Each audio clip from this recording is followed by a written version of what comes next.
நார்மலாக அரிசியிலே இட்லி செஞ்சு போர் அடிச்சிருச்சா? ஓகே, இந்த மாதிரி டேஸ்ட்டாக ஹெல்த்தியாக ராகி இட்லி எப்படி செய்கிறதுன்னு பார்க்கலாம். இதுக்கு ஃபஸ்ட்டு நான் ரேசன் அரிசி தான் எடுத்திருக்கேன். நீங்கள் நார்மல் இட்லி அரிசினாலும் எடுத்துக்கோங்க. 2 பவுல் அரிசி எடுத்துகிட்டு அதே பவுலில் 2 பவுல் ராகி எடுத்துக்கோங்க.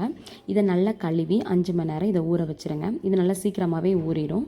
அதுக்கப்புறம் அதே பவுலில் 2 பவுல் உளுந்து எடுத்துக்கோங்க. உளுந்து நீங்கள் வெள்ளை உளுந்து எடுத்துக்கலாம், இல்லைனா கருப்பு உளுந்துனாலும் எடுத்துக்கலாம். நான் வெள்ளை உளுந்து எடுத்துருக்கேன். அதுக்கப்புறம் 1 ஸ்பூன் வெந்தயம் சேர்த்துக்கோங்க. இதையும் நல்லா கழுவி 5 மணி நேரம் ஊற வச்சுருங்க. ஃபஸ்ட்டு உளுந்து நல்லா மையாக அரைச்சிக்கோங்க. உளுந்து நல்லா அரைச்சிக்கோங்க. அதுக்கப்புறமா ராகி போட்டு ராகி அரைச்சிக்கோங்க. ராகி சீக்கிரமாக அரையிறது கொஞ்சம் லேட் ஆகும்.